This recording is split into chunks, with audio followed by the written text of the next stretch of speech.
मेरी कोई बात नहीं काट पाएगा क्योंकि मैं प्रमाण के साथ बात कह रहा हूं। लिखा है लंबे ताद्य सरायस्तु, लंबे होके लटक कर सिर नीचे करके टांगे ऊपर करके पेड़ से लटक जाए और मंत्र का जप करे। कितने समय के लिए? वर्षाणाम अयुतम न रहा। एक बात मैं कहूंगा, विद्वान लोग भी मुझे सुन रहे होंगे। आज मेरे पास कोई बैठे थे, उनको मैं चर्चा भी कर रहा था। हाँ, इन्हीं को बोल रहा था, पंडित जी को मैं निवेदन कर रहा था कि आज से लाखों वर्ष पहले जो महात्मा लोग बोल गए हैं, आज उसी रास्ते पर हम चल रहे हैं। और आज हम जो लोग बोलने के लिए जा रहे हैं, आने वाले हजारों सालों के बाद लोग उस रास्ते पर चलेंगे जो हम बोल रहे हैं इस समय। इसलिए समझदार व्यक्ति को बहुत विचार करके बोलना चाहिए। ऐसा कुछ न बोल जाएं जो आने वाले समय में हमारी पीढ़ी के लिए वो होनी बन जाए, वो दिक्कत बन जाए, वो परेशानी बन जाए। इसलिए शास्त्र प्रमाणित ही बात करें, मन मुताबिक बात नहीं करें, क्योंकि शब्द चिरंजीव है, यह कभी मरता नहीं है। श्रीमद् भगवत गीता में कृष्ण भगवान जो बोले, आज भी अंबर में वो सब सुरक्षित है। हम जो भी कुछ बोलते हैं, शब्द जिंदा रहता है। इसलिए बहुत विचार करके बोलना चाहिए। यह सुनने में तो आश्चर्य लग रहा है कि 10,000 वर्ष तक उल्टा होके लटके तप कर करके और 1 महीना गंगा स्नान कार्तिक में नहा करके एक बराबर फल है। बिल्कुल फल है, एक बराबर ही फल है। ये लिखा है लंबे ताद्य सरायस्तु, लंबे होकर सिर नीचे करके टांगे ऊपर करके। वर्षाणाम अयुतम नरः, अयुत कहते हैं संस्कृत का शब्द है 10,000। संस्कृत में 10 को दशम बोलते हैं, 1000 को सहस्र बोलते हैं, लाख को लक्ष बोलते हैं, करोड़ को कोटि बोलते हैं और 10,000 को अयुत बोलते हैं। तो इसमें लिखा है वर्षाणाम अयुतम नरः। 10,000 वर्ष तक कोई तप करे, उससे उसे जितना फल मिलता है, तो मास एकम तो गंगाम बसेवते यो नरोत्तम। इसे 1 महीने में सिर्फ गंगा माई का सेवन करने से उसे 10,000 वर्ष के बराबर तपस्या का फल प्राप्त होगा। तो आप गंगा के किनारे नहीं है तो बाल्टी में गंगा जल डाल सकते हैं, आप गंगा का आप आचमन कर सकते हैं। मेरी ये बात मेरी खुद की बातें नहीं है, ग्रंथ की बातें हैं, मान लोगे तो ठीक है। मृत्यु के समय पर पांव में कांटा लगे, इतना भी कष्ट नहीं होगा जो माँ गंगा का आचमन नित्य कर लेते हैं, गंगा का नाम ले लेते हैं, उससे इतने पाप जल जाते हैं। गंगा गंगे ये ब्रूयाद योजना नाम सतैरपि, 1 योजन में 4 कोस होता है, तो यहाँ 100 योजन की बात कही है, यानी 400 कोस। 400 कोस दूर से भी यदि किसी ने ये कह दिया जय गंगा माई की, हर हर गंगे, तो समझ लो दिन भर के पाप जल करके उसके राख हो जाते हैं। जो गंगा का आचमन कर लेते हैं, 7 जन्मों के उसके पाप जल करके राख हो जाते हैं। इतना सहज में पुण्य बरस रहा है, लेकिन यह दुर्भाग्य है, चाय तो ले लेंगे रोज, 1 दिन भी नहीं छोड़ेंगे, पर गंगा जल नहीं लेंगे, गंगा का आचमन नहीं करेंगे। मैंने पूर्व में बोला है कि स्नान के तत्पश्चात पूजा में सबसे पहले गंगा का आचमन कीजिए। और एक बात मैं बोलूं, बहुत लोगों का ऐसा नियम होता है, जब तक पूजा नहीं कर लेते तब तक वो पानी तक आचमन नहीं करते, लेकिन बिना आचमन किए हुए मुंह को अशुद्ध माना गया है। जब तक मुख में आचमन का जल नहीं जाएगा तब तक तुम्हारा मुख शुद्ध नहीं होगा, और जब तक मुख शुद्ध नहीं होगा तब तक तुम्हारी स्तुति वगैरह कोई भी भगवान को समर्पित नहीं होगी। इसलिए स्नान के तत्पश्चात जल में गंगा जल मिलाइए, ज्यादा व्यवस्था है तो अकेला गंगा जल लीजिए। हमारे ग्रंथों में लिखा है फूल बासी हो जाता है, बासी फूल कभी भी देवताओं पर नहीं चढ़ता। माली के घर में फूल बासी नहीं होता, वो एक रात तोड़ करके घर में रख लेता है, तो दूसरे दिन उसकी वो बिक्री करता है, तो वो फूल बासा नहीं होता। लेकिन आप 1 दिन पहले फूल मंगा करके रख लेते हैं अपने घर, वो फूल भगवान पर चढ़ाने के लायक नहीं होता, वो बासी फूल माना जाता है। इसी पद्म पुराण में लिखा है, सिरादे बाउली मत, इसी में लिखा है कि आप रात को जल भर के रख देते हैं पूजा के लिए, वो पानी बासा हो जाता है, लेकिन तीर्थ का जितना भी जल है वो कभी बासा नहीं होता। तीर्थ का जल प्रत्येक दिन अपने आप में ताजी होता है। पानी के जल के दो समाप्त हो जाते हैं। हमारे मध्य में बहन किरण पाराशर आप रोज आ रहे हैं और आपसे इस आयोजन को बड़ी ताकत मिलती है। मैं हृदय से बड़ा आपका आदर करता हूँ। तो गंगा गंगेत यो ब्रियाद योजनानाम सतैरपि, 400 कोस दूर से भी आप सिर्फ गंगा माँ का नाम ले लेते हैं तो दिन भर के पाप जल के राख हो जाते हैं। जो गंगा जल पानी में डाल के स्नान करते हैं, गंगा जल का आचमन करते हैं, तो उसका कितना बड़ा महत्व है। ये पद्म पुराण में वर्णन है। पद्म पुराण का उत्तरखंड गंगा मातम में कार्तिक महिमा में ये मैं आपको सुना रहा हूँ। हो सके तो इससे आप बिलग नहीं जाइए, ठीक है। यदि आप आसपास के हैं तो थोड़ा गंगा जल हमें भी दे दीजिए, क्योंकि हम जबलपुर में छोड़ के आ गए, वहाँ पूजा पाठ में। अब यहाँ हमारे पास नहीं है, तो यहाँ जो नजदीक है, अब ऐसा तो है नहीं कि 1000 लोग ही गंगा जल लेकर के आ जाएं तो फिर हम संभालेंगे भी का। इतना लाके दे दीजिए जो हमें 29 तारीख तक चल जाएगा। इतना आचमन के लिए थोड़ा हम भगवान की पूजा में बाल्टी में उसे डाल लेंगे, कल ला करके दे दीजिएगा गंगा जल, तो हमारे भी पूजा के काम में आ जाएगा। अब मैं तो रोजाना हाथ में जल लेकर उसी में गंगा माई का आह्वान कर लेता हूँ। मैं कहता हूँ, हे गंगा मैया, आप गंगोत्री से चल करके आ जाओ और मेरे पंच पात्र में आके समाहित हो जाओ और इस जल को गंगा जल बना दो। भावना की बात है, आस्था की बात है। नहीं है तो ऐसा बोल लेते हैं हम। मुझे बहुत साल पहले बद्रीनाथ में एक महात्मा मिले, 186 ईयर्स ओल्ड, 186 वर्ष उनकी उम्र थी। उन्होंने मुझे एक बड़ी अच्छी बात कही, बड़ी सुंदर बात कही।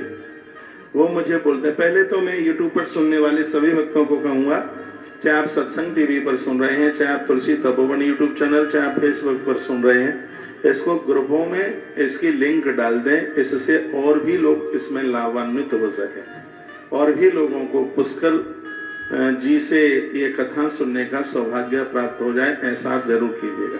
हाँ, तो वहीं आ जाइए। मैं आपको थोड़ा बद्रीनाथ लेकर के चल रहा हूँ। तो मुझे वो महात्मा मिले, वहाँ उनके दर्शन के लिए ऑक्सीजन सिलेंडर की जरूरत होती थी। मेरी उम्र भी उस समय कुछ ज्यादा नहीं थी, 19.5 साल की उम्र थी मेरी, और मैंने उन महात्मा जी का दर्शन किया।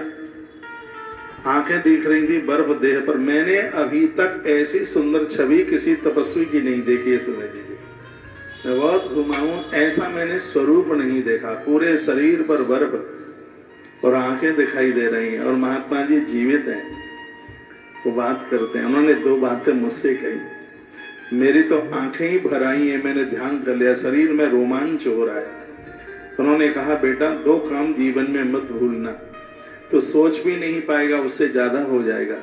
तो कहते हैं, एक तो कभी यज्ञ करना मत भूलना, और एक गंगा के प्रति आदर रखना, गंगा का आचमन करते रहना। सोचने में देर लगेगी, काम को पूरा होने में देर नहीं लगेगी। इसलिए तो हम प्रत्येक दिन यज्ञ करते हैं।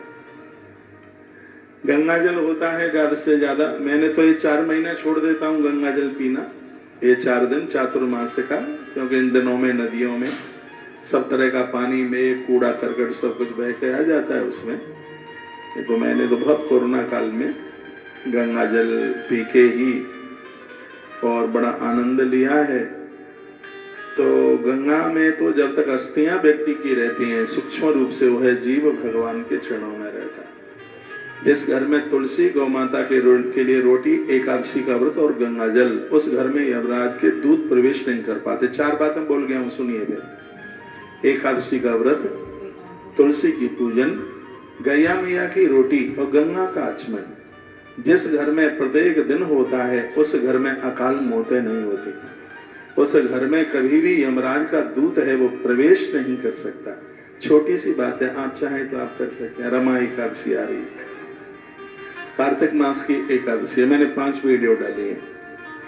कब की है, कितने बजे से कितने बजे तक, ये सब सुन लिया करें। ये यूट्यूब चैनल आप देख लिया करें, इसमें मेरी बड़ी मेहनत होती है। सुबह भोर में जल्दी जाकर के सबसे पहले तो मैं यही काम करता हूँ।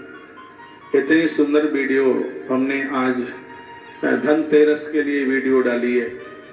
आज हमने मारवाड़ी में तुलसी भक्ति रस पर आपको एक तुलसी मैया की कथा सुना दी है। तपोवन न्यूज पर शुक्रवार की कथा मारवाड़ी भाषा में सुनाई है। इसलिए सुना दी है राजस्थानी भाषा में, क्योंकि राजस्थान में बैठा हूँ इसलिए। तो एक बार वो भी आप सुन लीजिएगा। आपका मन मलूक होगा, आपको अच्छा बढ़िया लगेगा। इन चैनलों को आप देख लिया करें क्योंकि इसमें बहुत अच्छी बातें जाती हैं। कल मैं कुछ मुहूर्त की वीडियो तुलसी मंजरी यूट्यूब चैनल पर भेजूंगा। लोगों ने नए नए घर मकान बनाए हैं, तो क्या दिवाली से पहले वो घर का मुहूर्त कर सकते हैं कि नहीं कर सकते, कब करें, कैसे करें, उसमें क्या विशेष चीज़ें हैं। यूँ तो मैंने 84 एपिसोड कोरोना काल में डाले हैं, लेकिन फिर भी एक नई बात गृह प्रवेश को लेकर के कल मैं आपके बीच में निवेदन करूंगा। आज मैंने यह भी बोला है कि यम दीपक जरूर जलाना, यम दिया। त्रयोदशी के दिन यम दिया जलाते हो तो व्यक्ति की उम्र बढ़ती है, उसके प्राणों पर संकट नहीं आता। और 14 के दिन यम दिया जलाते हो तो वो बिल्कुल बीमार नहीं हो सकता, रोगी नहीं हो सकता। इसलिए दोनों दिन यम दिया जलाया जाता है। घर से दिया जलाकर बाहर लेकर के आते हैं और दक्षिण दिशा में इसको जला के रखते हैं। इसमें सरसों के तेल का ही दिया जलाया जाता है।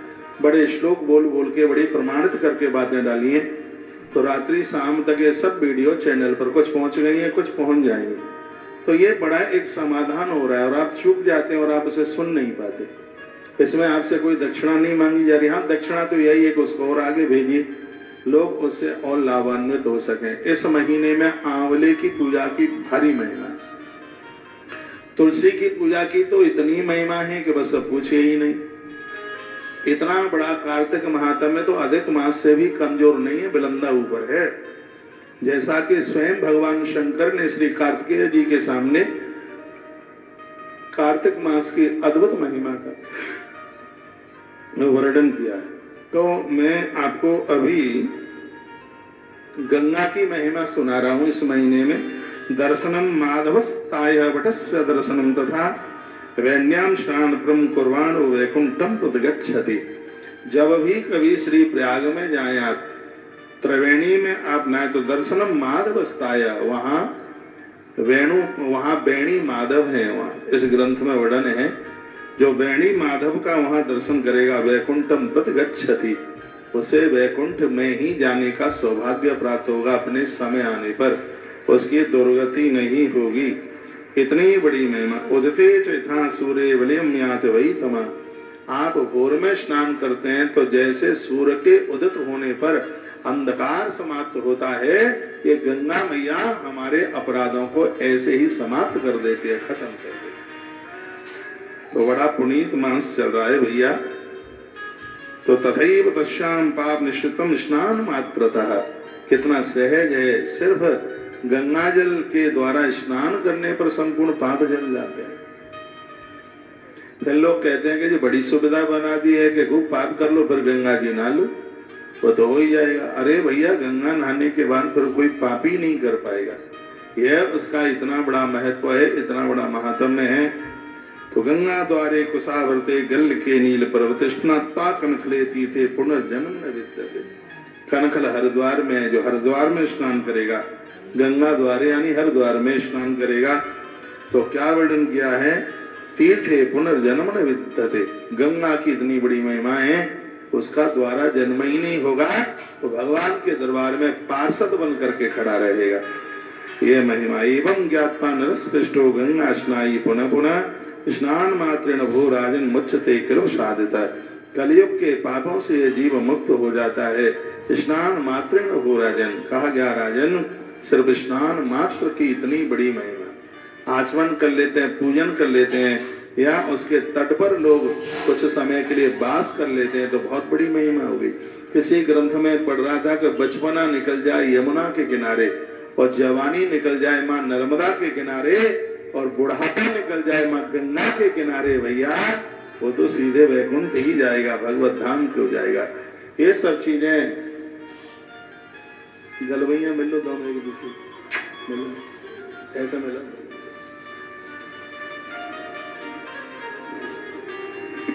तो स्नान मात्रेण भो राजन मुच्यते किल साधता। हे राजन, संपूर्ण उसके दोष, उसके अपराध, उसके पाप समाप्त हो जाते हैं। इतनी बड़ी गंगा के देवानां प्रवरो विष्णु यज्ञानां अश्वमेधक अश्वत्थ सर्ववृक्षाणां नदी भागीरथी सदा। श्लोक का अर्थ तो अपने आप ही समझ में आ रहा है। देवानां प्रवरो विष्णु, देवताओं में विष्णु बहुत ऊपर है। क्यों तो बहुत है देवता, तो भगवान विष्णु की पूजा करने से शंकर जी बोले हैं कि मेरी संपूर्ण पूजा हो जाती है। तो देवानां प्रवरो विष्णु, देवताओं में जैसे भगवान विष्णु श्रेष्ठ है। यज्ञानां च अश्वमेधत, यज्ञ में जैसे अश्वमेध यज्ञ बहुत श्रेष्ठ है। अश्वत्थ सर्व वृक्षाणाम, वृक्षों में पीपल बहुत श्रेष्ठ है। उसी प्रकार से नदी भागीरथी, सदा उसी प्रकार से नदियों में मां भगवती गंगा को बहुत श्रेष्ठ माना गया है।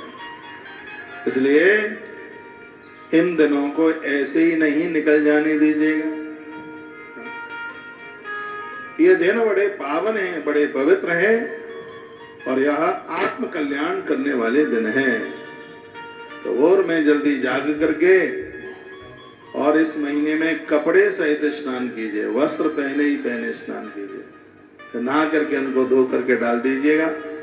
तो वस्त्र पहन करके स्नान किया जाए, बिना गर्म पानी के स्नान किया जावे और जल में माँ गंगा भगवती का आवाहन करके, या घर में गंगा जल है तो थोड़ा सा उसमें गंगा जल डालिए और स्नान किया जावे।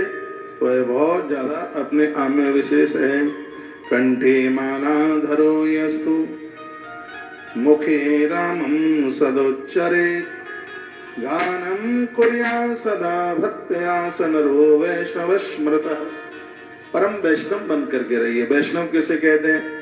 जो कंठ में तुलसी धारण करता है, एकादशी का व्रत धारण करता है, जीवा पर भगवान के नाम का उच्चारण करता है, यदि गीत भी गाता है तो उस गाने में भगवान का ही नाम है। सनरो वैष्णव स्मृतः। ऐसे स्त्री पुरुष को परम वैष्णव के नाम से जाना जाता है। इस महीने में गीत बहुत गाए जाते हैं, अच्छे अच्छे तुलसी मैया के गीत होते हैं, नारायण भगवान के गीत होते हैं, गुरु महाराज के गीत होते हैं, देवी देवताओं के बड़े अद्भुत गीत गाए जाते हैं।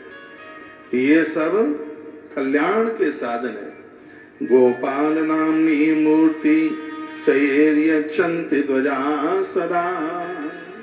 इस महीने में भगवान गोपाल की चित्र को, उनकी प्रतिमा, फोटो के या मंदिर में बैठ करके खूब जप किया जाता है। उनके ऊपर फूल चढ़ाए जाते हैं। कार्तिक का महीना चल रहा है। 1 लाख सवा लाख तुलसी पत्र भगवान विष्णु पर, सालेराम पर या गोपाल जी पर चढ़ा लीजिए। पूरे महीने में एक एक पत्ते पर आपको मोतियों का दान करने का फल प्राप्त होगा। इतनी बड़ी महिमा है। ये सब बातें बनावटी नहीं है। स्कंद पुराण के वैष्णव खंड में 1 लाख तुलसी पत्र चढ़ाने की बात कही गई है। भगवान के ऊपर कमल चढ़ाने की बात कही गई है। 1, 2, 5, 7 जो भी बने भगवान के ऊपर। अभी हम शंकर जी के ऊपर कमल चढ़ा के आ गए। 1100 सवा 1100 कमल चढ़ाए।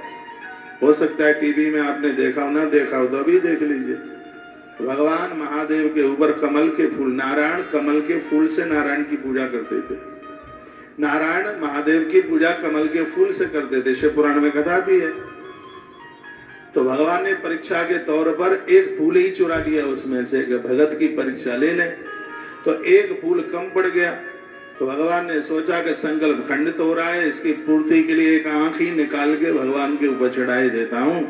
तो जैसे ही भगवान आंख निकालने को तैयार हुए, पिंडी फाड़ कर भगवान महादेव प्रकट हो गए। हाथ पकड़ लिया, कहा रुकिए प्रभु, आज से तुम्हारा नाम कमल नयन होगा और ये हम आपको सुदर्शन चक्र देते हैं। हम अति प्रसन्न हैं, इसको तुम अपने पास रखिएगा। तब भगवान शंकर जी ने भगवान को सुदर्शन चक्र दिया। कथा शिव महापुराण में बड़ी यह अद्भुत कथा है। तो ये दिन तो आनंद करने वाले हैं, खूब पूजा करने वाले हैं दिन हैं। तो इन दिनों में सालिग्राम शिला यत्र यत्र द्वारावती शिला, इन दिनों में गोमती चक्र की पूजा भारी होती है। सालिग्राम शिला की तो पूजा 12 महीने होती है। उसके लिए भी आज मैंने एक वीडियो डाली है। सालिग्राम, आज का जो 8वें दिन की कथा है उसमें कार्तिक में सालिग्राम भगवान की पूजा का महत्व है। पर आपको टाइम मिलता नहीं है, आप इतने व्यस्त हैं, आप वीडियो सुन नहीं पाते हैं। कार्तिक मास में भगवान सालिग्राम की पूजा का कितना बड़ा महत्व है। भगवान कृष्ण ने ये कथा सत्यभामा को सुनाई। भगवान शंकर जी ने ये कथा कार्तिकेय जी को अपने पुत्र को सुनाई, नारद जी ने ये कथा पृथु राजा को सुनाई और हमने ये कथा 8 भक्तों को सुनाई। टाइम मिले तो सुन लेना। बोलो बांके बिहारी लाल की जय। श्री हनुमान जी महाराज की जय। जय जय श्री आज के आनंद की जय हो। जय जय श्री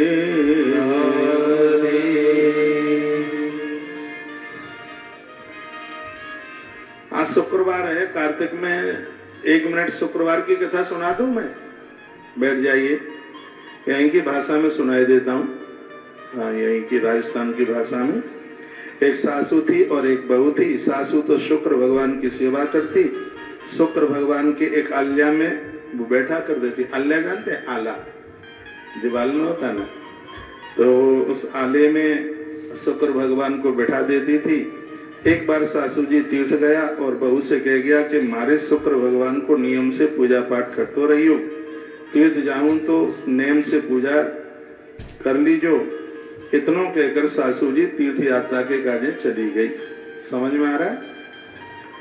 अब बहू पूजा तो नहीं करे और घर को सारो काम करे, तो यूं सब देख कर शुक्र भगवान हंसने लग गया कि मेरी पूजा तो नहीं करे और घर को सारो काम काज करे। भगवान को हंसता देख करके उस बहू ने पणिहारी को बुलाकर और कहा कि जब शुक्र भगवान है ले ले जा, तो उनको दिया। तो पणिहारी बोली कि हमारा घर में तो छोटा छोटा टावरा है, तो हम तो पूजा कैसे कर सके, इसलिए वो नट गई। बोले कि तू तो बाहर खड्डो खोद कर गाड़ दे। तब उसने भगवान को खड्डो खोद के जमीन में गाड़ दो। अब शुक्र भगवान को तो क्रोध आयो, वो तो बारीक क्रोध करने लगे। वे मन ही मन में सोचा करता था। इधर बेटा बहू दोनों अन्न धन दोनों से तरस गए। तब वो बोलियो, वो डोकरी को बेटा टावरा बोलियो, अपनो घर तो घड़ा धन कहाँ चलो गयो। तब बा बोली कि माँ तीर्थ गई है, सो सारो धन अपने संग में बांध के लेके चली गई। अब बेटा ने फोन तो थे नहीं, तो बेटों ने तार करके माँ को बुलायो। माँ के आते ही सामने आल्या में नजर पड़ी तो झट बोली कि महाराज शुक्र भगवान कहाँ है। तो वो बहू बोली, तब बहू बोली कि मारे देख करके हंसता था थारो शुक्र भगवान, तो हमने उनको जमीन में गाड़ दिया। जब सासू बोली कि ए बहू तूने ये काकर डालो, तब सासू ने मन में विचार करो और शुक्र भगवान की मूर्ति खड्डो खोद के बाहर निकालो। तो अच्छी तरह से नहा धोआई के पंचामृत से नहाई के मूर्ति की स्थापना करी, सेवा पूजा करी और अच्छी तरह से आरती वगैरह उतारी। तो हे शुक्र भगवान, हमारी बहू से गलती हो गई, तो थारे चरणन में हम लागे, हमारी गलती को तुम क्षमा कर दो।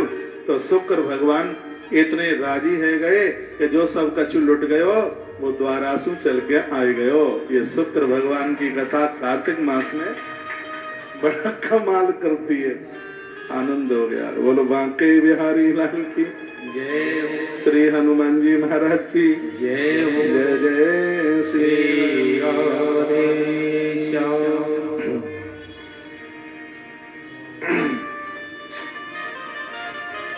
यहाँ की भाषा तो बड़ी प्यारी है, हमसे तो बोलना नहीं आता।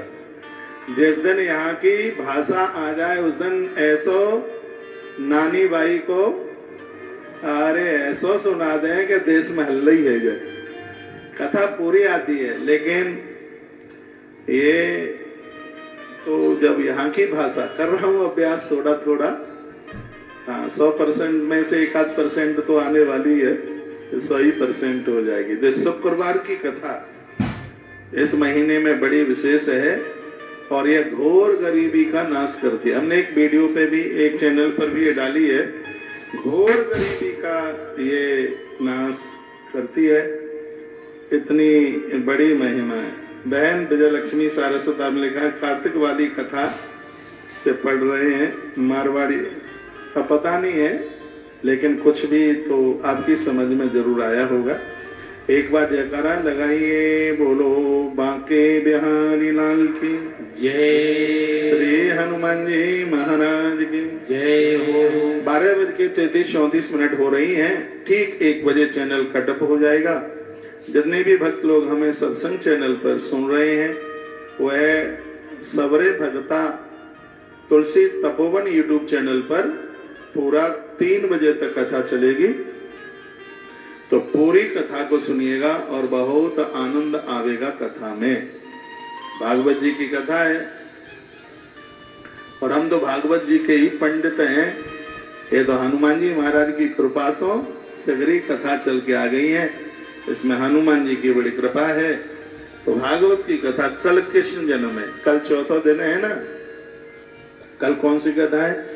नंद के आनंद भयो जय कन्हैया लाल की, हाथी घोड़ा पाल की जय कन्हैया लाल की। नंद के आनंद भयो जय कन्हैया लाल की, जय कन्हैया लाल की, कन्हैया लाल की। हे नंद के आनंद भयो जय कन्हैया लाल की, जय कन्हैया लाल की, जय कन्हैया लाल की। कल सब समय से पधारियो, अपनी सहेली वगैरह को भी सब लेके आइयो और कल बहुत आनंद आवेगा। अब आज की कथा को आगे के लिए बढ़ाएं। एक बात मैं और आपको निवेदन करूंगा, जैसे यहाँ से वस्त्र के लिए बोला गया था, तो किसी ने मैसेज में लिखा कि 250 रुपए की एक साड़ी और 500 रुपए की 2 साड़ी। एक बैग का कोई चक्कर नहीं है, ठीक है। 250 की कोई साड़ी नहीं, 500 रुपए की एक साड़ी है। 5 कन्याओं का विवाह है। जितना भी साड़ियां आएंगी अभी कार्तिक मास में, टोटली जितनी आवेंगी उन बेटियों के विवाह में ये सब पहुंचा दी जाएंगी। अब के बाद ये गली मोहल्ले में बांटने वाली साड़ियां नहीं है, कन्याओं का विवाह है। एक आध विवाह तो तुलसी तपोवन गौशाला के ही परिसर में होने वाला है। आश्रम हर साल 5, 7, 10 बेटियों के विवाह में अपनी सरकत करता है, तो ये तो अपना भाग्य है, तो ये सौभाग्य मिल जाता है। ज्यादा हम गाते नहीं है, आश्रम तो करता ही रहता है। साल में लगभग 10 बेटियों के विवाहों का तो एवरेज आ ही जाता है, जिसमें पूरा फर्नीचर है, पूरा सामान है। भंडारे में तो दास की बहुत बड़ी श्रद्धा है। पूरा भंडारा A to Z, एक आदमी से लेकर के जो भी 100, 200, 250 बारात में जितना भी आवे, आश्रम प्रत्येक वर्ष यह करता है। और 1-2 महीने 10-10 शादियों का ऐसा एवरेज आता है। तो आज वो अनाउंस कर दिया है। आपको तो मेरी व्यासपीठ के लिए तालियां बजानी चाहिए कि आपको यह मौका मिल रहा है। 500 रुपए से नीचे से तो साड़ी आएगी नहीं, तो आप सब एक साड़ी और आपका 31 दान में से दान भी हो जाएगा। मैं तो ये कहूंगा जिनका 6000 रुपया है, तो एक तो आपके 6000 में से हो गई, एक और एक्स्ट्रा कर डालिएगा। हाँ, तो आनंद बिल्कुल हो जाएगा। हो सके तो आप देख लीजिएगा। और जो एक दान के लिए मैंने जो एक लिस्ट बनाई है, यहाँ से जो मैं रोज यहाँ से अनाउंस कर रहा हूँ, तो हर तिथि को समझ करके, मेरे पास तो ग्रंथ है ना, कार्तिक में कौन सी तिथि में कौन से दास की दान की महिमा, या आपको नहीं पता है कि मुझे मालूम है। अभी पिछले दिनों में क्या है, अहो अष्टमी निकली है। अहोई अष्टमी कब नहीं, परसों थी, कल निकली है। उसमें जौ के दान की भारी महिमा, अति महिमा। तो यहाँ से कल तो चैनल कट गया, मैं तो नहीं बोल पाया, आचार्य जी ने बोला था। तो कल वो जौ का दान निकल गया, यव का दान, बड़ी महिमा है। और मैं तो आपको कहता हूँ, इतने छोटे छोटे दानों की बात यहाँ से की जाती है, जिससे आप सबको यह मौका, यह सौभाग्य यह प्राप्त हो जाए। तो आज का भी एक छोटा सा दान है, उसमें आप जरूर जुड़िएगा। अब मैं आगे के लिए बढ़ रहा हूँ, बस एक बार गोपाष्टमी का आपको न्योता दे दूं। 9 नवंबर गोपाष्टमी महामहोत्सव, गौतीर्थ तुलसी तपोवन गौशाला, सुबह 7 बजे से लेकर के रात शाम को 7 बजे तक यह कार्यक्रम चलेगा। और हमारी तो गुजारिश यही है कि आप सब आइयो, जोड़े के साथ आइयो, बच्चों के साथ आइयो, आनंद लो। श्री वृंदावन में परिक्रमा करो, श्री बिहारी जी को दर्शन करो। हाँ, बिहारी जी को वृंदावन बड़ा चोख्यो है, दर्शन करते करते मन मयूर नाचे है, इतनो आनंद आवे। वृंदावन की परिक्रमा, यमुना मैया के हेलोरे, और कार्तिक में तो यूं लगे कि बैकुंठ ही ऊपर के लोक से उतर के नीचे आए के बसड़ो है, इतनो आनंद आवे। आप सबरे भक्ता पधारियो, जी भर के आइयो, गौ माता को खूब दूध पियो, दही खाओ, खूब गौ माता की पूजा करो, तुलसी की परिक्रमा करो, तुलसी को सिर पे रखें, खोपरिया पे रखें, पूरे वृंदावन की परिक्रमा करो। आनंद ही आनंद है। एक दिन ऐसा हम करेंगे, रोज तो ऐसा नहीं हो पाएगा। एक दिन रथ में तुलसी मैया को सजो करके बिठा करके पूरी वृंदावन की परिक्रमा लगाएंगे। 1 लाख तुलसी पत्र एक ही दिन मैया जी के ऊपर चढ़ाए जा रहे हैं। आप सब पधारियो, सब आप आइए माँ के ऊपर, और 1 लाख तुलसी पत्र में तिथि तारीख आपको बता दूंगा, उसमें आप भी अपनी हाजिरी लगाएं। मैंने परसों के दिन बहुत ज्यादा ये तुलसी पत्र, आपको मालूम है कि तुलसी मैया की परिक्रमा तुलसी के पत्तों से लगती है। मैंने पिछले किसी वीडियो में डाला है। पत्नी के झगड़े समाप्त हो जाते हैं, घर के कलह समाप्त हो जाते हैं, तो वो कैसे चढ़ाए जाते हैं? तुलसी के गमले में सालिग्राम भगवान को रख लेते हैं, उनकी जड़ों में एक परिक्रमा करते हैं, एक तुलसी पत्र चढ़ा देते हैं, फिर परिक्रमा करते हैं, फिर चढ़ा देते हैं। 108 परिक्रमा करो, 108 तुलसी पत्र सालिग्राम भगवान की बटलिया पर शिला पर चढ़ाओ, फिर प्रसाद के रूप में लोगन को वो बांट दो। तो इसका बहुत बड़ा महत्व है। आप पधारिए। जो लोग गौ दान का मन बना रहे हैं, जितने भी राजस्थानी भाई बहन हैं, एक बार यहाँ से हम संकल्प आपका करा देंगे, और उसके बाद आप वहां जाइए, जब समय मिले तब आ जाइए। फिर गौ माता की पूंछ पकड़ करके थारो संकल्प से वृंदावन में एक विधि विधान के साथ में बातों पूरा करा दियो जागो। तो फिर आप उधर पधारिए। अभी जितने भी महानुभाव मुझे जोधपुर के भक्त तो आज जैसलमेर बहुत दूर पड़ता है, वहां तक के आए हैं। जो भी मैं एक एक का नाम लूं तो आप अपना भाग्य समय देखिए। पुण्य है तो नागौर तक के लोग यहाँ आ रहे हैं, और पुण्य नहीं है तो अजमेर तक के नहीं आ पा रहे। अरे अजमेर छोड़िए, पुष्कर के नहीं आ पा रहे। तो ये सब चीजें तो अपनी सामर्थ्य से नहीं, ये भगवान की कृपा से ही सौभाग्य प्राप्त होता है। और आप श्री पुष्कर जी में हैं, सच मानिए आपने बहुत पुण्य किए हैं। ये तीर्थ सतयुग का है, सतयुग का ये तीर्थ है, बहुत प्राचीन है, बहुत पुराना है। यहाँ बिना पुण्यों के कोई आ ही नहीं सकता। और आप यहाँ पधारे। सब भक्तों के लिए खुला भंडारा है। कल हम बर्फी परोस रहे थे, बड़ा आनंद आया। आप सब लोग जीम रहे थे, लग रहा था कि हमारे ही पेट में सिगरी जिन से पहुंच रही है। तो 3 बजे के बाद सब भक्तन को भंडारो है। तो इन दिनों में तो आप सब्जी के नाम पर आलू ले लो और बिना बीज वाली लौकी ले लो, तो ही ज्यादा ठीक है। यही ज्यादा ठीक है। 1 महीने की ही तो बात है। उसके बाद तो जो खाओ, हमने यहाँ गोभी बंद करा दी है। हमने कहा भी गोभी बैगुन ये सब मत लेके आइए, क्योंकि बहुत हमारी भक्ता माताओं का व्रत है कार्तिक। मैं भी कार्तिक व्रत कर रहा हूँ। भोर में जल्दी, रात्रि को जमीन में सोता हूँ, भोर में बहुत जल्दी नहाता हूँ, माँ का स्तवन कर रहा हूँ, तुलसी माँ का बंदन और पूजन, बड़ा आनंद हो रहा है। तो यह महीना बहुत आनंद से भरा हुआ है। तुलसी तपोवन गौशाला के लिए आप जरूर सहयोगी बनिए। मैं उन भक्तों के लिए आज फिर ताली बजा रहा हूँ जो वो अक्षयवृद्धि सेवा के साथ जुड़ रहे हैं। यह भगवान कृपा करे कि मेरे जितने भी भक्त हैं इस देश दुनिया में, और सबको 21,000 रुपए का सहयोग करते हुए गौ माता से जोड़ने का सौभाग्य प्राप्त हो। ये तो आने वाले समय में आप देखिए, गौशालाएं तो दुनिया में बहुत हैं, बनती रहेंगी, चलती रहेंगी, लेकिन बहुत कम समय में इस गौशाला ने बहुत बड़ा नाम कमाया। मेरा मोबाइल आप चेक कर लीजिए, सुबह 4 बजे की वीडियो इसमें पड़ी है। मन मयूर नाचता है जिस समय गौ माता बाहर से दौड़ती हुई अंदर की तरफ अपने अपने खनोटे में, लड़ोई में लगती है। इतनी सुंदर सफाई, रोजाना ये मैं वीडियो मंगाता हूँ। और ये मेरा बड़ा भाग्य है कि मेरा बिछौना छोड़ते समय मुझे प्रत्येक दिन गौ माता का दर्शन होता है। ये मेरा भाग्य ही तो है। जब मेरा उधर पूरा ध्यान होता है तो वहां भी किसी भी प्रकार की लापरवाही नहीं होती। आप एक बार पधारिए तो सही, कार्तिक में आइए। 30 अक्टूबर से लेकर 16 नवंबर तक मैं कार्तिक के महीने में श्री वृंदावन में ही हूँ, सबको मिलूंगा। जो भी यज्ञ की सामग्री है, प्रसाद है, वो सब आपको प्राप्त होगा। आप पधारिए। आप यजमान बने हैं तो आपका कलश भी रखा है, कलश मिलेगा आपको वहाँ। अब इतना बड़ा कलश है, अब डाक से भेजें तो दुनिया भर का, तो उसके ट्रांसपोर्ट में ही पैसा लग जाए उसमें, तो वो संभव नहीं है। और ये भी जरूरी नहीं कि पहुंच ही जाएगा। जिन कलशों को हमने यज्ञ में जिनको सिद्ध किया है, तो बड़ा हमें कष्ट होगा कि एक तो डाक का पैसा लगे और आपके पास तक पहुंच ना पावे।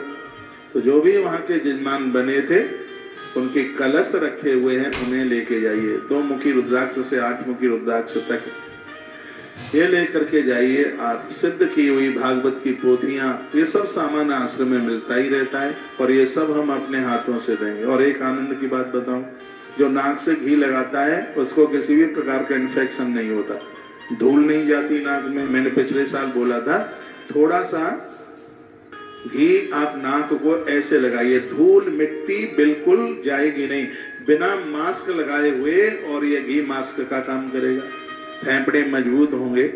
तो ऐसा घृत हम हर साल कार्तिक के महीने में गोपाष्टमी के समय पर गोपाष्टमी महामहोत्सव मनाते हैं, ये सब भक्तों को देते हैं। पिछले साल भी हमने 2,500-3 हजार से ज्यादा लोगों को यह घी दिया आश्रम से। 3 हजार से ज्यादा लोग थे और उनको यह दिया। इस साल भी वो व्यवस्था की गई, यहाँ तो नहीं है लेकिन आप वहाँ पधारेंगे तो नॉट फॉर सेल, ये बिक्री के लिए नहीं है। एक गर्भिणी नारी की नाभि पर लगाइए, अंदर पलने वाला बच्चा पूरी श्वास लेगा कि अमृत है। और गौतीर तुलसी तपोवन गौशाला में जिस तरीके से घी बनता है, मुझे नहीं लगता कि बाजार में 3,000 रुपया किलो भी मिल जाए। उस पद्धति के द्वारा बनता है। 26 से 30 लीटर दूध में 1 किलो घी बनता है। तो आप देख लो 26 लीटर दूध कितने का हो। तो उस तरीके से इस घी का निर्माण होता है और ये सब भक्तों के लिए, यहाँ बिकाऊ कुछ भी नहीं है क्योंकि मेरे कल्चर में व्यापार है ही नहीं। आप पधारें और ये है सौभाग्य कमा लें। सीधा वृंदावन पधारी, आइए 1:45 बज रहा है और मैं कथा को आगे के लिए बढ़ा रहा हूँ। और जितने भी लोग आए आप सहयोग कर रहे हैं, बाहर कार्यालय से आप रसीद लेंगे। व्यासपीठ पर पहुंचकर नर्मदा माँ की तस्वीर 12 ज्योतिर्लिंगों के साथ आपने भले ही देख लिया हो, मैंने तो इतनी सुंदर नर्मदा माई की तस्वीर नहीं देखी। इसको मुझे कलेक्ट करने में कई दिन लगे। मुझे मेरे ऑफिस से कई प्रेस वाले से कई फोटो गए, लेकिन वो मुझे उतने नजर उतरे नहीं, आए नहीं। फिर मैंने कहा माँ, मैं तेरा एक ऐसा रूप देखना चाहता हूँ जो किसी ने देखा ही ना हो। फिर मैंने गूगल पर सर्च मारा, इतनी सुंदर तस्वीर निकली है, कितने भी नर्मदा माई के भक्त उन्होंने भी माँ का इतना सुंदर रूप पहले नहीं देखा। अभी जो यज्ञ हुआ उसमें ये तस्वीर दर्शन दे रही है, जिसको एक बड़ी सुंदर सी स्मृति चिन्ह बनाया गया है। और जब आप वृंदावन अभी कार्तिक में आएंगे तब भी ये तस्वीर माँ की दी जाएगी। इसको अपने मंदिर में लगा लेना। मैंने पूर्व में भी बोला है, गंगा माई का स्नान नर्मदा माई का दर्शन कमाल करता है। तो अपने मंदिर में लगाना, इसको लेके जाना। ज्यादा बड़ी वाली नहीं ले जा सकते हो तो छोटी भी, जिसको थैले में रख के ले जाना, ठीक है। अब आइए हम कथा की तरफ चल रहे हैं। बोलो भक्त वत्सल भगवान की। आज के दान पुण्यों के साथ भी आपको जोड़ दिया, आपको लोड नहीं पड़ता तो पूरा 31 दान की सहयोग राशि कितनी सी है, सब 6,000 रुपए का सहयोग है। और ये 6,000 रुपए आपको एक बहुत बड़े यज्ञ का पुण्य प्रदानित कर देंगे। आइए अब हम श्रीमद् भागवत जी की तरफ जा रहे हैं। क्या लिखा है, कल आप सुन रहे थे, जो भगवान जन्म से पहले थे आज हैं फल रहेंगे। मेरी बुद्धि आपकी बुद्धि ऐसे भगवान को वंदन प्रणाम करती है।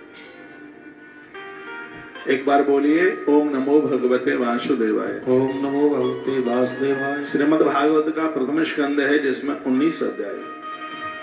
इसमें भगवान के 24 अवतारों की कथा इसी में ही। भगवान के 24 अवतारों को नाम आप कंठ कर लीजिए।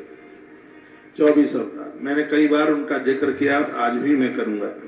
धर्म प्रोज्जत क्षेत्र परमो निम सनानाम सताम वेदम वास्तव मत्र वस्तु शिवदम तापत्रयोन्मूलनम। श्रीमद् भागवते महामन कृते किम्मा परेरीश्वरा सद्यो रद्द वरुद्ध तेत्र कृतवी सुश्रुवित्तक्षणात्। इसका अर्थ समझ लें आप। धर्म प्रोज्जत क्षेत्र परमो, इस ग्रंथ में वर्णन किया गया है, भगवान व्यास देव ने यह कहा है कि मोक्ष पर्यंत फल की कामना से रहित परम धर्म का निरूपण, जिसमें किसी भी प्रकार की चाहत नहीं है, उसे प्रोज्जित धर्म कहते हैं। पूजा पाठ कुछ मांगने के लिए नहीं, इच्छा रहित पूजा पाठ करोगे तो उसका अनंत गुना फल मिलता है। केवट को देखे चरण धोए, भगवान कहते हैं ले लो। केवट ने कहा नहीं लेता। केवट के यही शब्द थे, नहीं लेता। अब कछुनाथन चाहिए मोरे। बहुत प्यारी चौपाई। अब कछुनाथन चाहिए मोरे, अब कछुनाथन चाहिए मोरे। ताली बजाओ। दीन दयाल होके गोरे, अब कछुनाथन चाहिए मोरे, अब कछुनाथन चाहिए मोरे। दीन दयाल होके गोरे, अब कछुनाथन चाहिए मोरे। दीन दयाल होके गोरे। बोले बांके बिहारी लाल की। अब हम कुछ भी नहीं चाहते। भगवान की पूजा मंगता बन करके नहीं, उदार बन करके कीजिए। उसे सब पता है कि तुम्हें क्या चाहिए, उसे सब मालूम है। मांगने की जरूरत ही नहीं है। तो उसे ईश्वर के साथ प्रेम बना रहेगा। मांगोगे तो दुकानदार जैसा व्यवहार हो जाएगा। तुमने पैसा दिया तो मान ले जाओ, यही व्यवहार हो जाएगा। तो बिना मांगे भगवान की स्तुति करें, भगवान को प्रार्थना, सब अपने आप हो जाएगा। शुद्ध अंतःकरण से सत्पुरुषों को जानने योग्य उस वास्तविक वस्तु परमात्मा का निरूपण हुआ, जो तीनों तापों को जड़ से मिटा दे। ऐसी है भगवान की दिव्य कथा है। ताप प्रताप संताप सब खत्म हो जाते हैं। क्या सुंदर वर्णन किया गया है कि शुश्रूषित तत्क्षणात् ईश्वर हृदय में शीघ्र ही प्रकट हो जाते हैं। जिस समय आप सत्कर्म करने के लिए जाते हैं, भगवत कथाएं सुनने के लिए जाते हैं, उस समय परमात्मा को हृदय में प्रकट होने में बिल्कुल देर नहीं लगती। और पूजा वही कर पाएगा जिसके हृदय में भगवान प्रकट हो गए। कथा वही सुन पाएगा जिसके हृदय में भगवान प्रकट है। और सच मानिए, आगे से लेके पीछे तक जितने भी लोग बैठे हैं, सबके हृदय में इस समय भगवान बैठे हैं। हृदय में भगवान नहीं होंगे तो वह लोग सत्संग में बैठ ही नहीं सकते।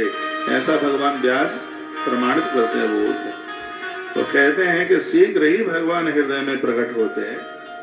तो सत्संग, भगवत भजन, भगवत आराधना कितने भी आप व्यस्त क्यों नहीं है, इसमें जरूर अपनी श्रद्धा रखें। हनुमान जी सत्संग के बिना नहीं रहते। वो कथा आपने सुनी, हनुमान जी संजीवनी लेने के लिए जा रहे हैं। एक नकली आदमी कथा सुना रहा है, कालनेमी जिसका नाम है, और ये कह दिया कि सूर्य उदय होने से पहले बूटी लानी। हनुमान सोचते हैं और ज्यादा उड़ लेंगे, लेकिन कथा नहीं छोड़ेंगे। रामचरित सुने वे को रसिया। भगवान की कथा सुनने के इतने प्रेमी हैं, और जो कथा सुनने के प्रेमी होंगे, राम जी लक्ष्मण और जानकी के सहित उनके हृदय में आके बैठ जाएंगे। रामचरित सुने वे को रसिया,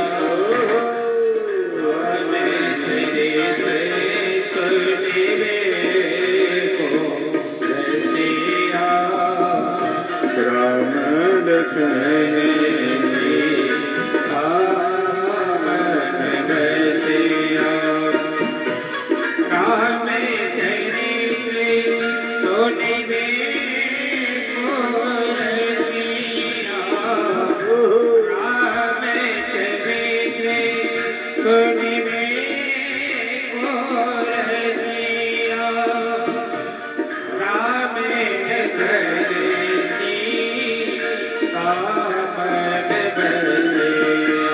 सौनक ऋषियों ने महात्मा सूर्य को पूछा, कहा कि जीवन का श्रेष्ठ धर्म क्या है। आप भी सुन लीजिए मतलब की बात।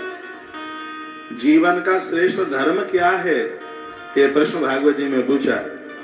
तो क्या जवाब दिया सूर्य जी महाराज ने कि सबई पुंसाम परो धर्मो यतो भक्तिरदुच्छजे अहेतुक्या प्रतिहता ययात्मा संप्रसीदति। जीवन का सबसे बड़ा धर्म यही है कि जिस कर्म को करने से भगवान प्रसन्न हो जाए, परमात्मा प्रसन्न हो जाए, वही धर्म। क्या सुंदर बात कही है। मनुष्य के लिए सर्वश्रेष्ठ धर्म वही है जिससे भगवान श्री कृष्ण की भक्ति हो जाए, भगवान प्रसन्न हो जाए। भक्ति भी ऐसी जिसमें किसी प्रकार की कामना ना हो, जो नित्य निरंतर बनी रहे। ये नहीं कि हम पुष्कर में तब तक ही भक्ति रहे, भैया मरने के बाद फिर जन्म लें तो भक्ति युक्त परिवार में ही हमारा जन्म हो। ऐसा नहीं है कि आज भक्ति आई और कल छूट जाए। ऐसी भक्ति से हृदय आनंद स्वरूप परमात्मा की उपलब्धि करके कृतकृत हो जाता है। तो भगवान श्री कृष्ण में भक्ति होते ही अनन्य प्रेम से उनमें चित्त जुड़ता है, पर उसके अंदर निष्काम भावता आती है। ऐसा इस ग्रंथ में वर्णन है। यदि अब आपको संसार से कुछ भी नहीं चाहिए तो भगवान ने हमेशा हमेशा के लिए अपने हृदय में अपना आसन जमा लिया है। अब भगवान हृदय से निकलने वाले नहीं है। वासुदेवे भगवती भक्ति योग इन प्रयोजित जनत्यास वैराग्यम ज्ञानम च यद हेतुकम। भगवान की कृपा होने से ज्ञान वैराग्य सब प्रकट हो जाते हैं। ज्ञान में ईश्वर से जुड़ाव हो जाता है, वैराग्य में अब संसार से कुछ भी नहीं चाहिए। आपने बहुत कुछ प्राप्त कर लिया है, कितना और पाओगे। अब इससे आगे के लिए बढ़िएगा, आगे चलिएगा। ज्ञान के तत्व का वर्णन किया गया, कहा गया उसी को कोई ब्रह्मा, कोई परमात्मा, कोई भगवान के नाम से बोलते हैं। देखो, वदंती तत्त्वतविदस्तम यत् ज्ञानमद्वयम् ब्रह्मेति परमात्मेति भगवानिति शब्दते। ये तीनों नाम बड़े कल्याण करने वाले हैं। ज्ञानी लोग हैं ब्रह्मा ब्रह्मेति, वेदांती लोग उसे ब्रह्म के नाम से पुकारते हैं। किसी ने मुझे कभी पूछा था कि कोई उन्हें ब्रह्म कहता है, कोई परमात्मा कहता है, कोई उसे भगवान कहता है, हम क्या कहें?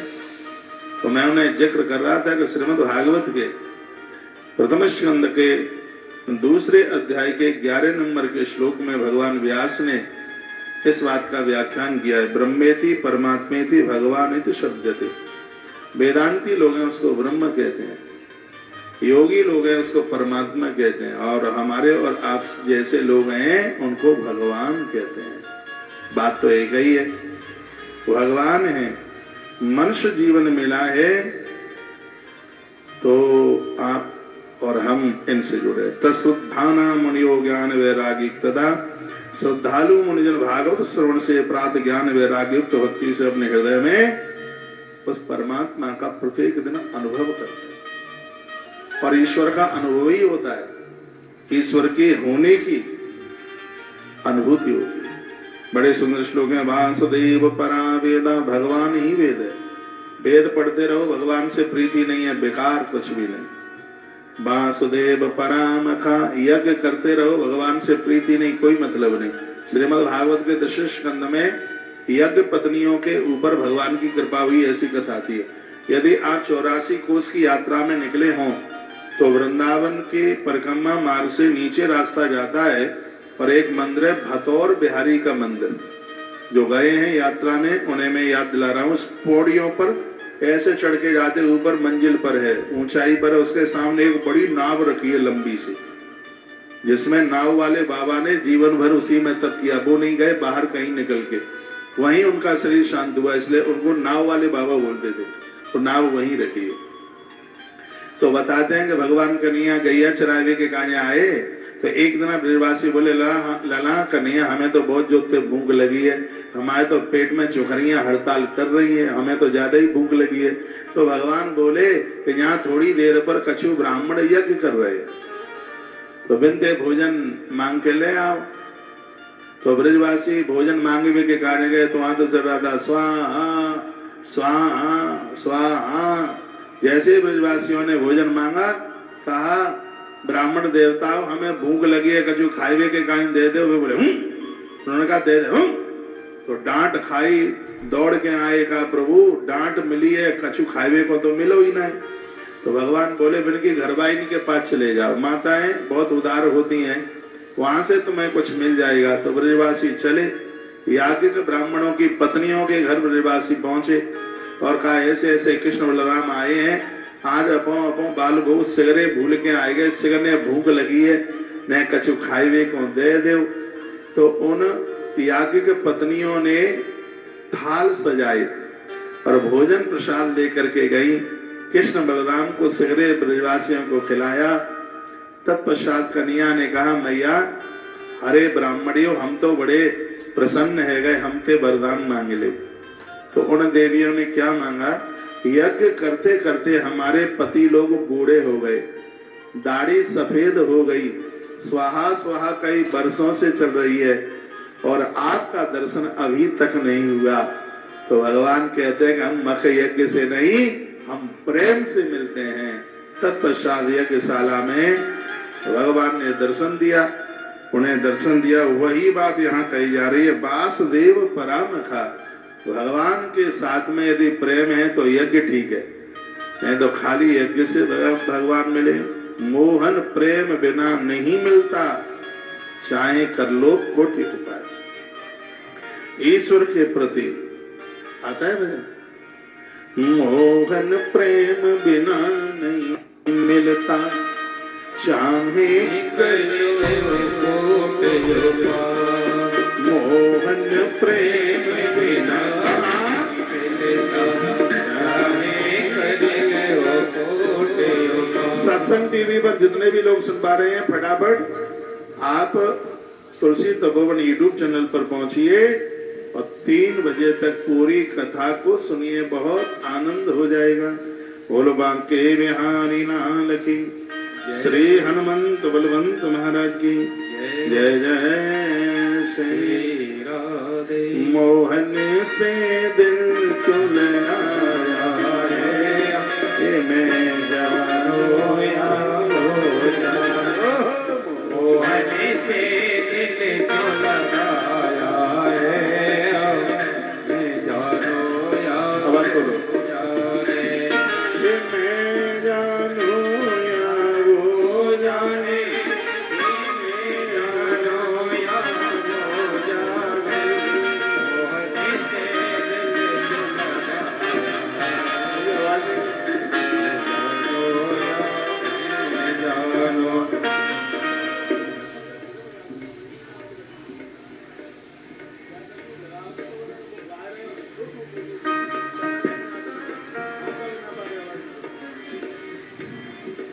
मोहन से दिल क्यों लगाया है, मैं जानो या वो जाने।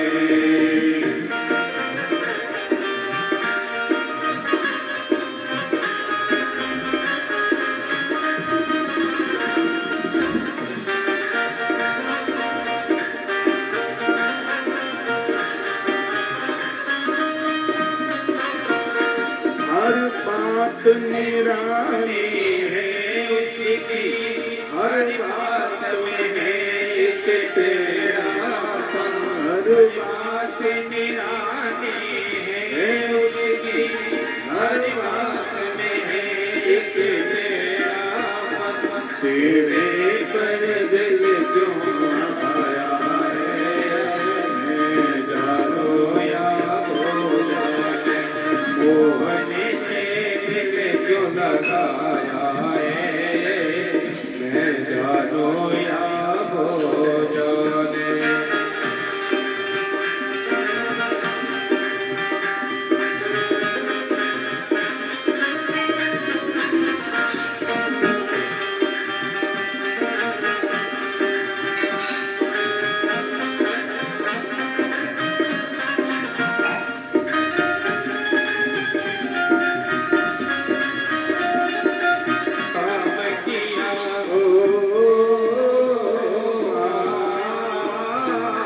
इतना दिन ने तुझे याद किया, उतना दिन ने बदनाम किया।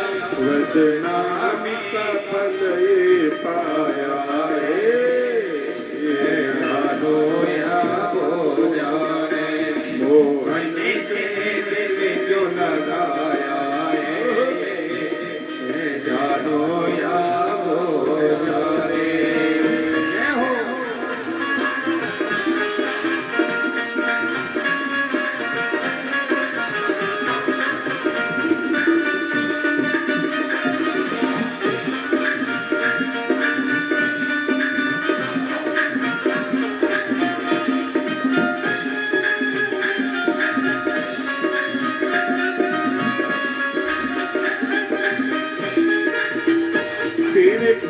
प्यार ने दिल दीवाना किया, मुझे इस जग से बेगाना किया।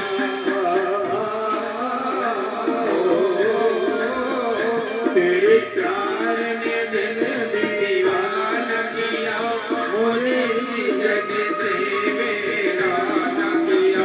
मैंने क्या खोया क्या पाया है,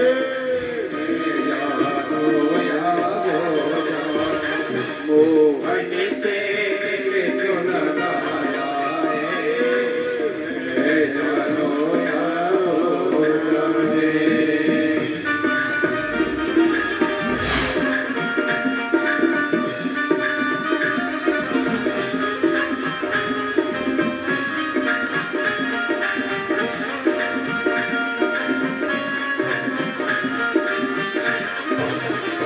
मिलता भी है वो, मिलता भी नहीं, नजरों से मेरी हटता नहीं।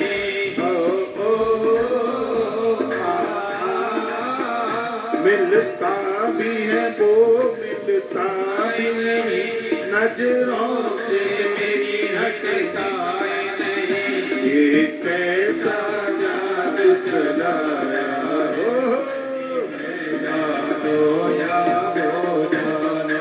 मोहन से दिल जो लगाया है, जानो या बोया रे। ये मेरा कोई हो जाने, या मैं जानो या हो जाने। ये मेरा कोई हो जाने, ये मैं जानो या हो जाने। मोहन से दिल जो लगाया है, जानो या हो जाने। मोहन से दिल जो लगाया है, हो जाने या मैं जानो। मोहन से दिल जो लगाया है, जानो या हो जाने। बोलिए मुकुंद बिहारी नाम की जय। अब बैठ जाओ, नहीं थक जाओगे नाचते नाचते, सब बैठ जाइए। आइए, तो भगवान के बारे में बड़ी अद्भुत बात कही। वासुदेव परम ज्ञानम, वासुदेव परम तप, वासुदेव परो धर्मो, वासुदेव परागति। भगवान ही ज्ञान है, वही तपस्या है, वही धर्म है और वही हमारी मुक्ति है। ईश्वर के बिना कुछ भी नहीं है। 100 बातों की बात एक है कि भगवान के बिना कुछ भी नहीं, टोटली लॉस। विदाउट भगवत कृपा, परमात्मा की कृपा के बिना तो सब घाटे में है, कुछ नहीं, बेकार। ये जितना भी जो भी कुछ किया जा रहा है कंकड़ पत्थर इकट्ठा करने के लिए नहीं, भगवत कृपा के लिए, भगवान की कृपा मिले। माता बहुत बोल रही है, अभी हमारी सुन लीजिए, 3 बजे के बाद फिर आपका सुना जाएगा। पूरे देश तक मेरी बात पहुंच पा रही है, आप आ सके आप पुष्कर पधारिए। यदि इसकी महिमा ना होती तो मैं भी वृंदावन में होता, पुष्कर क्यों आता, जबलपुर से उधर ही चला जाता। लेकिन यहाँ का बड़ा महत्व है, अपनी हर जगह की अपनी एक विशेषता है। मुझे ये तो नहीं पता कि पुष्कर में कितने लोग आते हैं, लेकिन ये मुझे जरूर पता है कि जब से मैंने पुष्कर आना शुरू किया है, मैंने व्यासपीठ से पुष्कर की महिमा के ऊपर बोलना शुरू किया है, तब से पुष्कर में आने वाले लोगों की संख्या बढ़ती जा रही है। पक्का। मुझे तो आज ही किसी ने बोला था, राजस्थान की माताएं थी, तो हम तो कभी नहीं आ पाए महाराज जी, जब से आपने कहा है तब से हर बार कार्तिक में हम श्री पुष्कर आ जाते हैं। मैया जी दोनों हाथ उतारे, महात्म में नहीं आता। यहाँ तो रहने को भी ना मिले, खाने को भी ना मिले, तो भी ऐसे तीर्थ को नहीं छोड़ी। यहाँ तो सब चकाचक व्यवस्था, एक उदाहरण के तौर पर बोल रहा हूँ, तो भी तीर्थों में जरूर जाइए। और वानप्रस्थ जीवन जी रहे हैं उनके लिए तो 10.5 महीना तीर्थ और 1.5 महीना घर। हाँ, इसलिए तो वो 1000 कमरे का आश्रम बन रहा है। इस साल उसका उद्घाटन है 25 में, सब लोग पधारिएगा। और ज्यादा से ज्यादा तीर्थ में ही रहिए। मैं बहुत कथाएं तीर्थ में करता हूँ, तीर्थों में रहिए। और बहू कुछ कहे तो एक धमकी भी दे दीजिए, खबरदार हमसे कुछ कहा तो नहीं वृंदावन चले जाएंगे। तो सब कुछ भगवान है, तप भगवान है, धर्म भगवान है, यहाँ तक कि गति वासुदेव परागति, हमारी मुक्ति भी भगवान है। परमात्मा के बिना कुछ नहीं है। पूछा गया कि भगवान के अवतार कितने हुए। चश्मा वाली मैया आप ज्यादा बोल रहे हैं, छटंकी सी बोलिए। आइए भगवान के अवतारों का वर्णन किया जा रहा है। सबसे पहले तो मैं बोल दूं कि अवतार क्या है। अवतार जन्म नहीं है। भक्तों की भक्ति के ऊपर ईश्वर ऊपर से नीचे उतर के आ जाए, उस स्वरूप को हमने अवतार के रूप में स्वीकार किया। एक विशेष कला, विशेष शक्ति ही अवतार के रूप में धारण धरती पर प्रकट होती है। कलाएं हर जीव में होती है। वृक्षों में एक कला रहती, दो रहती कीट आदिकों में, पंछी दल में तीन कला है, चार कला चौपाओं में, फिर 5 से लेकर 8 तलक मानव दल में दिखलाती है। जो 8 से ऊपर होती है अवतार वही कहलाती है। जो कला 8 के ऊपर चली जाए, मनुष्य में साधारण व्यक्ति में 8 तक कला रहती है। जो 8 के ऊपर चली जाए तो मनुष्य भी भगवान के रूप में ही धरती पर उतर के आ जाता है। तो पावर है कला। भगवान रामकृष्ण में 16 कला है। लोग कहते नहीं राम जी में 12 थी, नहीं, वो सूर्य भगवान में 12 कलाएं। रामकृष्ण का अवतार तो संपूर्ण कलाओं के साथ हुआ है। तो आइए भगवान का अवतार कितनी बार इस धरती पर हुआ। रोज जो इन अवतारों की कथा का स्मरण करेगा उसके जीवन में कलह नहीं रहेगा, दारिद्र नहीं रहेगा, झगड़े नहीं रहेंगे, आनंद हो जाएगा। मैं प्रत्येक दिन हवन करते समय इन 24 अवतारों के नाम से आहुतियां डालता हूँ। तो 24 अवतारों की कथा सुन लीजिए। कौन कौन से? चचार दुष्चरम ब्रह्मा ब्रह्मचर्यम अखंडितम। अखंड ब्रह्मचर्य धर्म का विस्तार करने के लिए प्रथम अवतार भगवान का हुआ, जिसका नाम है सनक सनंदन सनातन और सनत कुमार। पहला अवतार है। इन महापुरुषों ने पूरी दुनिया में ब्रह्मचर्य धर्म के पालन की बात कही। इससे बड़ी कोई ताकत नहीं, इससे बड़ी कोई शक्ति नहीं, और इसके प्रचार के लिए भगवान का प्रथम अवतार हुआ। हम 10 घंटा पूजा करते हैं, महत्व नहीं है। संयम के साथ कितना करते हैं महत्व। पूजा पाठ आराधना साधना जिंदगी जीने में संयम होना चाहिए। तो इससे बड़ी कोई ताकत नहीं। और मैं कहता हूं कि लंका को हनुमान जी ने नहीं, लंका को बजरंगबली श्री हनुमंतलाल जी महाराज के अखंड ब्रह्मचर्य ने उसे जला करके रात कर दिया। तो ये बहुत ध्यान में रहे कि भगवान का पहला अवतार किस चीज के विस्तार के लिए हुआ। तो ब्रह्मचर्य धर्म के विस्तार के लिए भगवान ने प्रथम रूप धारण कर किया। सबसे पहली बार भगवान लोगों को यह बताने के लिए आए कि ब्रह्मचर्य धर्म की महिमा क्या है, और उसका विस्तार भगवान ने प्रथम अवतार में किया। नाम हुआ सनक सनंदन सनातन और सनत कुमार। ऋषि बन करके आए। ऋषि का मतलब क्या होता है?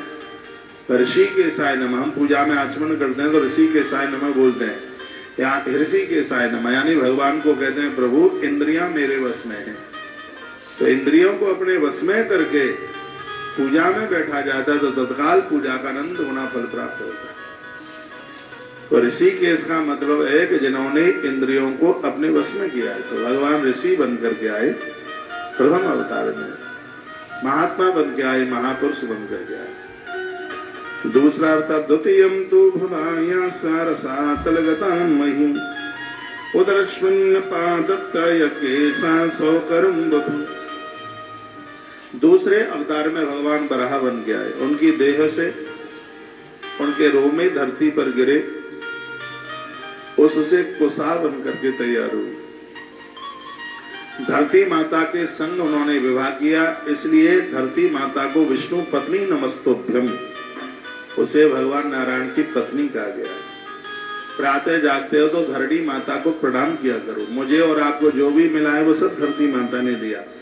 मेरे गुरुजी कहते हैं जो प्रत्येक दिन धरती माता को प्रणाम करता है उसके बटुए में कभी कमी नहीं आ सकती। धरती माता को नित्य मत्था टेक के प्रणाम। कल या परसों मैंने निवेदन किया कि धरती पर मत्था इसलिए टेका जाता है, हमारे कई जन्मों का भविष्य इतनी अंगुल जगह में ही लिखा होता है, माथे में यहाँ लिखा हुआ होता है।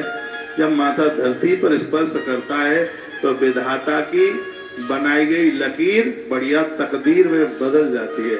इसलिए नित्य प्रणाम क्या करें। यह अवतार बड़ा विशेष अवतार हुआ है। इसमें भगवान वराह बन के आए। संस्कृत में वैसे वराह का अर्थ होता है श्रेष्ठ दिवस।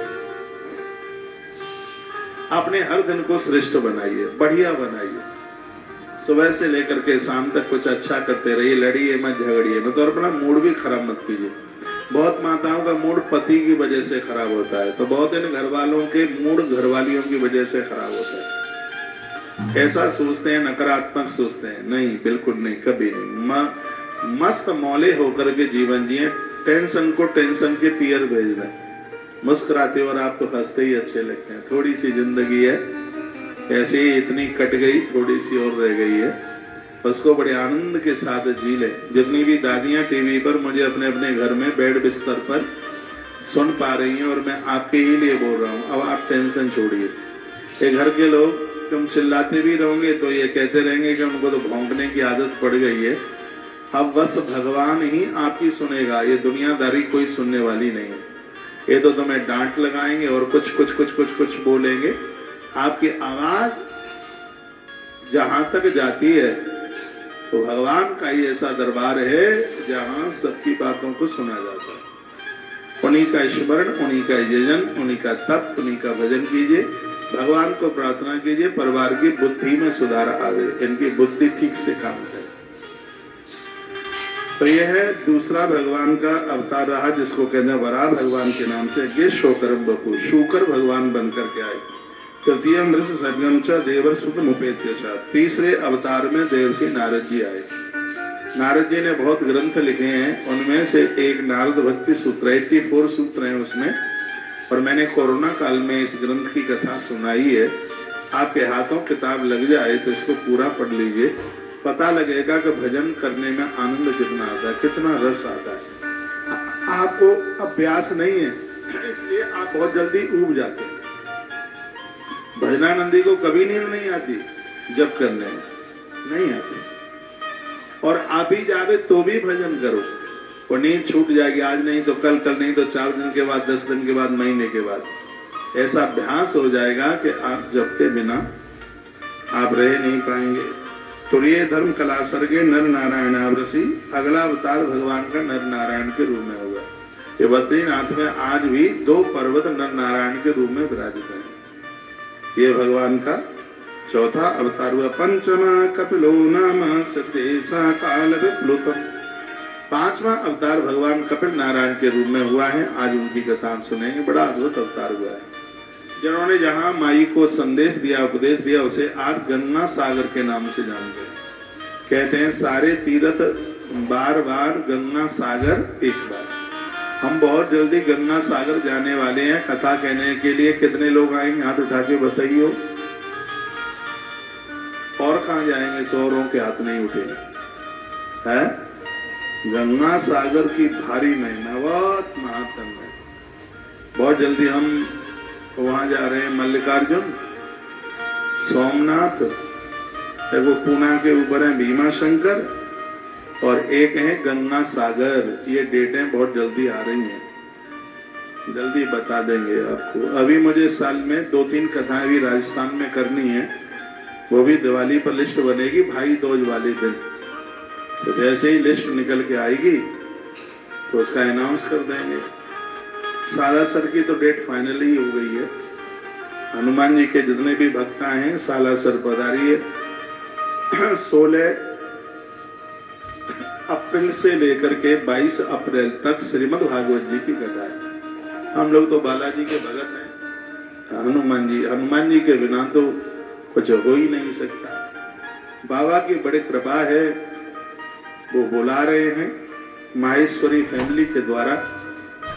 बहुत बड़ा अद्भुत आयोजन होने के लिए जा रहा है। तो वो लोग बेंगलोर में रहते हैं। कुछ कलकत्ता रहते हैं, कोई वहाँ रहते हैं, एक जगह और है, मैं तो भूल गया।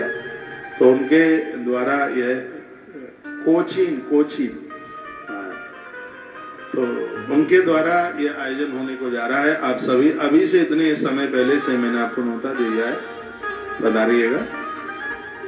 और एक आध कथा और है राजस्थान में।